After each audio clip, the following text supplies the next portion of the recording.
How's everybody doing? This is Noah with The Life of the Zigs, and in today's video we're going to be checking out and installing these LED landscape lights. So let's get started.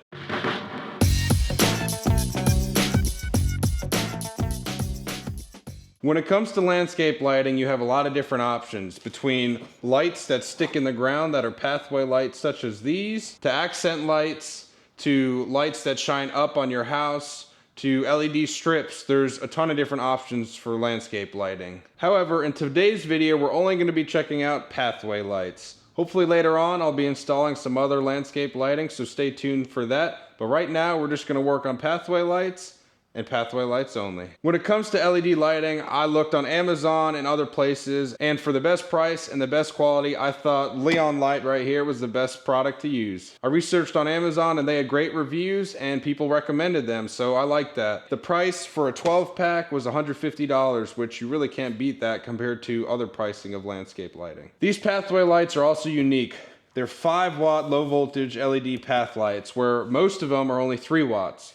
So what that means is that these are going to be a little bit brighter than your standard LED landscape lights. Now some of you may not like that, however I like that because I'm going to space them out a little further apart so I won't have to install as many. When it comes to the box, it comes in a standard box just like this. You got to put them together though, which they're not that hard to put together. They just screw all together as so. Right here you can see the light that I have together. This is what the LED looks like in there. I do not believe they're replaceable, so if the unit goes, you need to replace the whole unit, which can be a downfall. There is supposed to be a stake at the bottom, which I do not have installed yet, but you will do the same thing. You'll screw it onto the bottom here, and the wire will come out as so. Now, when it comes to installing these, you're gonna need a few different products, such as the LED light itself, the LED transformer, which the one I chose is called Suraelic, which I think I'm pronouncing correctly.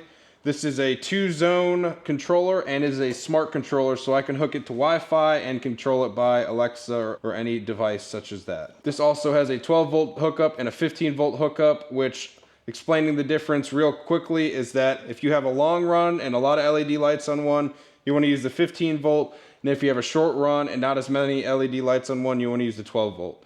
You also want to make sure that those LED lights are rated for 15 volts, which most tags will be right here inside the light somewhere, and this one says 12 through 15 volts AC DC, so it's good to go for 15 volts. The other product you'll need is these wire connectors. You can also use wire nuts.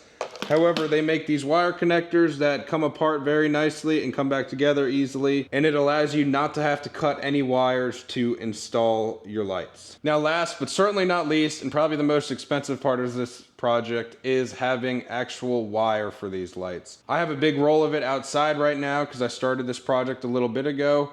But I chose 12 gauge wire. You can also choose 14 gauge wire, and just make sure that it's rated for landscape lighting and that it's rated for outdoors. I'll link all these products down in the description below, so make sure to check them out, and they're affiliate links, so they help the channel out and help me keep growing. Before we get outside, we need to put all these lights together, so I'm gonna do that real quick, and then we'll get outside and start mapping out where these lights are gonna go. It does come with instructions if you have any questions on how to put these items together. However, it's really straightforward in putting them together.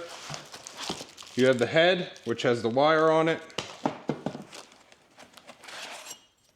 You have the spike that goes in the ground.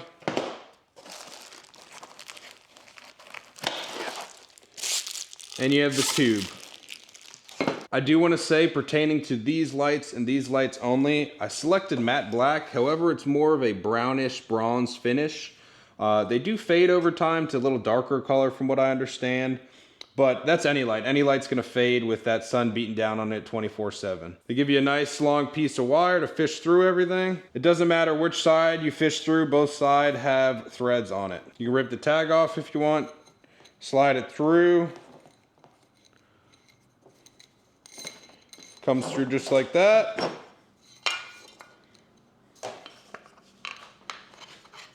Screw it together. All it needs to be is hand tight. Take your spike. It has a little channel in it right here for the wire to go through.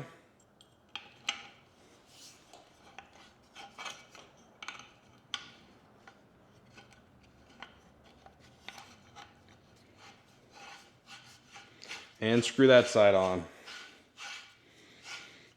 All right, so the light's all together. Now I gotta put a bunch more together, and we'll get outside and start planning out where they're gonna go. All right, so I made my measurements, figured out where I wanna place them. Now all I need to do is push them in, make sure the wire is not getting caught when you get pushed in. A hammer helps get it in the ground if you got hard soil like I do.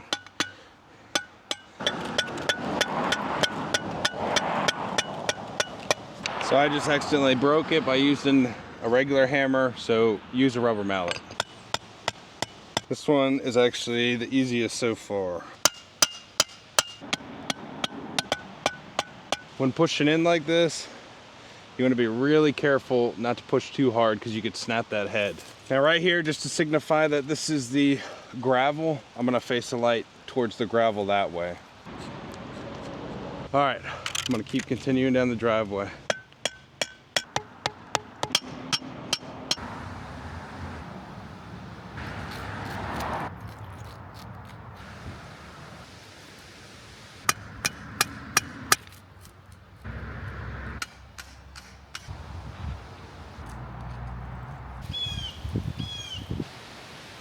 All right, so that's it for the front. Let me flip it around and show you everything we did.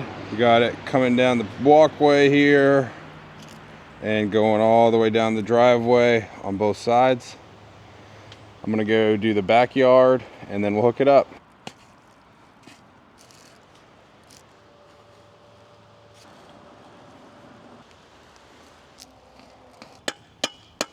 All right, so the lights are all done and in place. Now I need to run this wire to where all the lights are.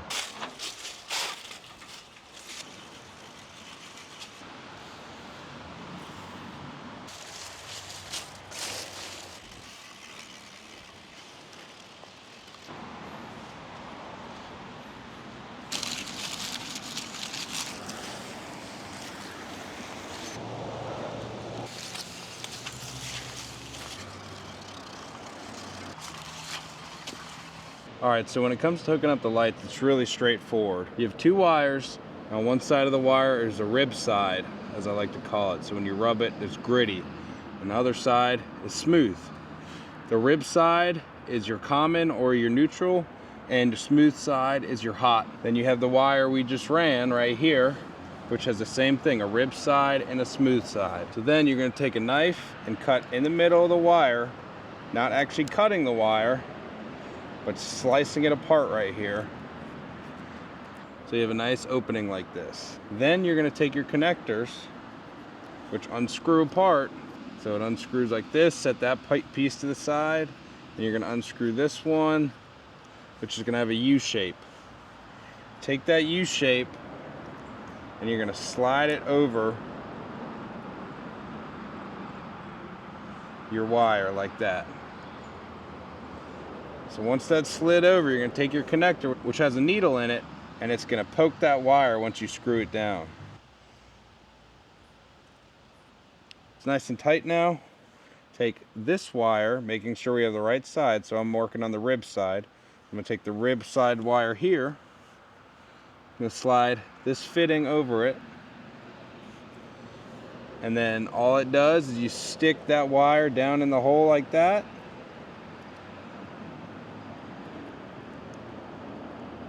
And while making sure that wire's down in the hole, you're gonna start to screw it in. And what this is gonna do is it's gonna compress that wire. It's nice and snug right now, not pulling out. And that's how you use these fittings right here. So with that being said, I'm gonna go install all these. I'm not gonna show you it because it's a lot and everything is just exactly the same. So I'll catch you back when I'm done with those. All right, so I'm where I'm gonna mount my transformer. I have an outlet right here, so I'm gonna mount the transformer right here. I've already measured where I need to put these screws. A headlamp comes in handy as well.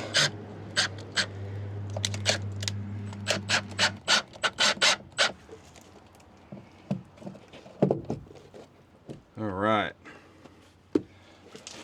So the transformer's hanging right now. Take the cord, and I'm not gonna plug it in yet. First, I'm gonna go under the terminals under here and hook the wire up. All right, so you can take your wire, kind of cut right down the middle. Open it up like this. Take your cutters, strip that insulation off, and make sure you give it a little bit of a twist. Again, the rough side is common and the smooth side is the hot. I am using 12 gauge wire. You can use 14 if you so choose. 12 gauge, you just get a longer run and a better currency. All right, there's one. And here's two. I'm hooking it to the 15 volt side because this is a longer run. Be careful of that. Rehang it. All right, so we got our wire hooked up. I'm gonna plug it in and we're gonna test the lights out real quick. We're hooked to zone 1, so I'm gonna turn zone 1 on. And let's go take a look. So as you can see, we got power. All right, now I'm gonna clean up this wire in a bit so it looks a little neater. All right, so it's a few days later. We got the wires all cleaned up. As you can see, I ran that wire right here all the way down and stapled it up. And then I brought the wire down and to the ground. So right now it's just under the mulch there, which eventually there'll be a lattice here, so the wire will be attached to that and you won't see the wire just dangling right here like it is right now. So that was the last step. The wire's all cleaned up. I powered all the lights on, double checked them. They all worked flawlessly. I'm excited to see how they look at night. So with that being said, I'm gonna show you guys some night shots. If you have any comments or questions, please leave them down below. And remember, check out those affiliate links as they help this channel out. Please guys, remember to like, comment, and subscribe, and I'll see you in the next one. Have a good rest of your day.